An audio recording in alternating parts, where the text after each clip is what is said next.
প্রিয় শিক্ষার্থীরা, আজকে আমরা আলোচনা করব আল্লাহর সৃষ্টিকে নিয়ে গবেষণা করলে কিভাবে আল্লাহকে চেনা যায়। বিজ্ঞান ক্লাসে আজকে আমাদের আলোচনার বিষয় হচ্ছে একটা গাছ। একটা গাছ মানে একটা পরিবার, একটা গাছ মানে একটা কারখানা। এটা কি করে? আমাদের পরিবারে যেমন একজন মূল কর্তা থাকে, যিনি পরিবারের জন্য সব কিছু সরবরাহ করেন, আবার পরিবারকে নিরাপত্তা দেন, পরিবার যার উপর ডিপেন্ড করে, ঠিক সেভাবে একটা গাছের মূল এরকম একটা ভূমিকায় থাকে। এই মূলের কাজ কি? মূলের কাজ হচ্ছে গাছকে স্ট্রংলি এই ভূমিতে দাঁড় করিয়ে রাখা। মূলের কাজ হচ্ছে মাটি থেকে পানি এবং খনিজ লবণ গাছের জন্য সরবরাহ করা। মূল মাটি থেকে পানি এবং খনিজ লবণ সরবরাহ করে আমাদের বাবা বা পরিবারের কর্তা যেমন আমাদের বাসা পর্যন্ত পৌঁছানোর জন্য একটা পরিবহন ব্যবস্থার প্রয়োজন হয়, সেটা উবারের মাধ্যমে হোক, ভ্যানের মাধ্যমে হোক, অটোর মাধ্যমে হোক, ট্রাকের মাধ্যমে হোক। যদি বড় ধরনের কোনো বাজার নিয়ে আসা হয়, অনেক বেশি করে বছরের জন্য চাল নিয়ে আসা হয় গ্রাম থেকে, লাগে না মন? ঠিক সেভাবে গাছের শিকড় গাছের জন্য পানি এবং খনিজ লবণ সরবরাহ করে সেটা গাছের পাতায় পৌঁছিয়ে দেওয়ার জন্য একটা টিস্যু ব্যবহার করে, একটা পরিবহন ব্যবস্থা ব্যবহার করে। সেটার নাম হচ্ছে জাইলেম টিস্যু। সেটার নাম কি? Xylem tissue. এই জাইলেম টিস্যু পরিবহন করে এই পানি এবং খনিজ লবণকে পাতায় নিয়ে যায়। আর এই পাতাটা হচ্ছে গাছের কিচেন রুম, যেখানে খাবার তৈরি হয়। এই পাতা সূর্যের আলো নিয়ে এবং গাছ যে আমাদের কাছ থেকে কার্বন ডাইঅক্সাইড নেয়, আমরা যে কার্বন ডাইঅক্সাইড ছেড়ে দিই, সেটা নিয়ে খাদ্য উৎপাদন করে। খাদ্য উৎপাদন করে ওই খাবারটা, খাবারের কাঁচামাল যে গাড়িতে করে আসছে সেই গাড়িতে করে না, ভিন্ন গাড়িতে করে গাছের অন্যান্য জায়গায় পৌঁছিয়ে দেয়। ধরো আমরা হোটেলে আমাদের আলু, পেঁয়াজ, কাঁচা বাজার এগুলো ট্রাকে করে পৌঁছায়, কিন্তু হোটেল থেকে যখন আমাদেরকে সরবরাহ করে তখন আর ট্রাকে করে সরবরাহ করে না। ঠিক সেভাবে একটা গাছও পাতা পর্যন্ত কাঁচামাল যেই পরিবহনে আসে, পাতায় এসে পাক হওয়ার পরে, খাদ্য প্রস্তুত হওয়ার পরে সেটা ওই পরিবহন দিয়ে কি করা হয় না, পৌঁছানো হয় না। বরং তখন যে পরিবহন দিয়ে পৌঁছানো হয় সেটার নাম হচ্ছে ফ্লোয়েম টিস্যু। সেটার নাম কি?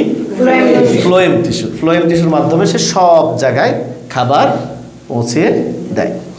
এখানে আরো একটা গুরুত্বপূর্ণ ব্যাপার হচ্ছে, তাহলে আমরা বুঝতে পারলাম যে গাছের এই যে প্রক্রিয়াটা, এটা অনেকটা আমাদের একটা পরিবারের মতো। ঠিক সেভাবে আমরা গাছকে একটা কারখানা বলেছি। কেন বলেছি? তোমরা জানো, আমরা যারা মানুষ, আমরা অক্সিজেন গ্রহণ করি এবং আমাদের ভিতরে রিফ্রেশ হয়ে ওই অক্সিজেনটা দূষিত হয়ে কার্বন ডাইঅক্সাইড হয়ে বের হয়। কিন্তু গাছ কার্বন ডাইঅক্সাইড গ্রহণ করে আর আমাদের জন্য অক্সিজেন সরবরাহ করে।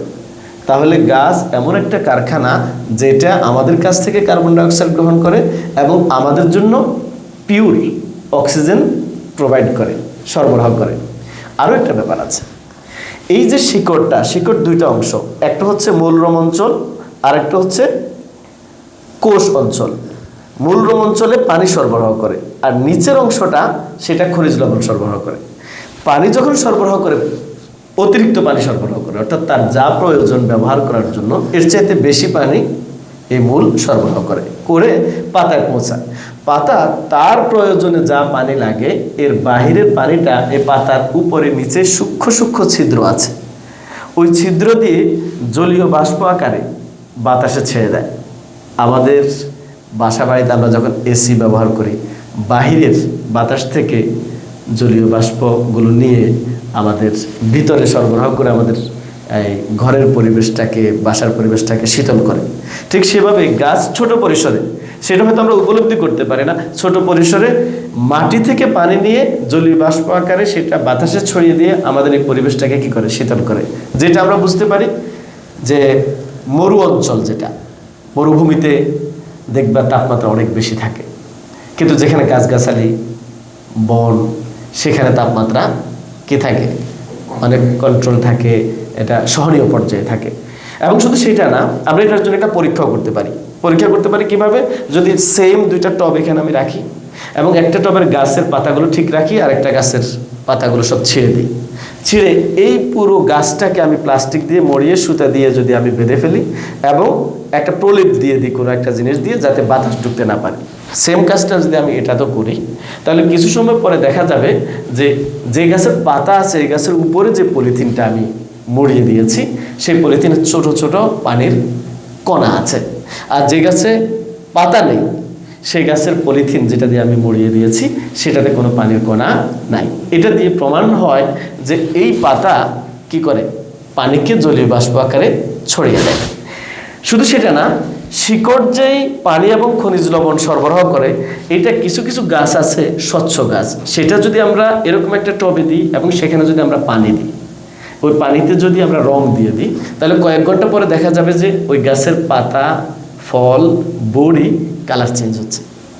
এবং ভালো করে গবেষণা করলে দেখা যাবে যে এই কালারগুলো, এই পানিগুলো সেখানে কি হচ্ছে, সরবরাহ হচ্ছে। সুতরাং এই বিষয়গুলো দিয়ে আমরা বুঝতে পারি যে এখানে একটা পরিবারের মতো তৎপরতা চলে এবং একটা কারখানার মতো বিভিন্ন তৎপরতা চলে, বিশেষ করে অক্সিজেন সরবরাহের জন্য, বিশেষ করে পানিকে জলীয় বাষ্পে রূপান্তরিত করার জন্য।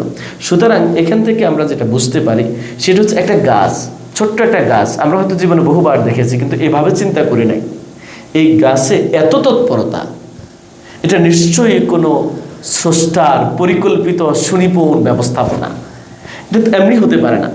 সুতরাং গাছের দিকে তাকালে আমরা গাছের স্রষ্টাকে খুঁজে পাই, গাছের দিকে তাকালে গাছের স্রষ্টার যে কুদরত সেটা আমরা খুঁজে পাই।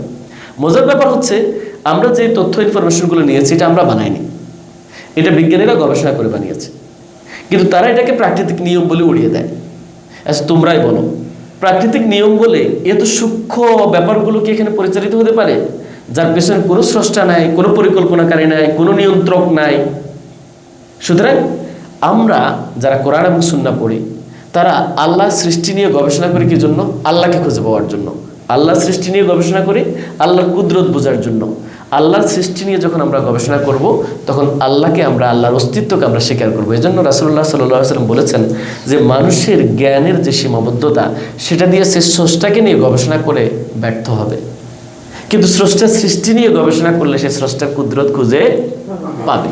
এজন্য আমরা আমাদের বিজ্ঞান যে স্টাডি করব সেখানেও আমরা সেই বিজ্ঞানের মাধ্যমে কাকে খুঁজে পাওয়ার চেষ্টা করব? আল্লাহকে। আর আল্লাহর এই কুদরতগুলো দেখে আমরা আল্লাহর দাসত্ব, আল্লাহর নির্দেশ মানার ক্ষেত্রে অ্যাডভান্স হব, তবেই আমাদের এই জ্ঞানের সার্থকতা তৈরি হবে। আল্লাহ সুবহানাহু ওয়া তাআলা আমাদেরকে তৌফিক দান করুন। শুকরান, জাযাকুমুল্লাহু খায়রান, সুবহানাকাল্লাহুম্মা ওয়া বিহামদিক, আশহাদু আল্লা ইলাহা ইল্লা আনতা, আস্তাগফিরুকা ওয়া আতুবু ইলাইক।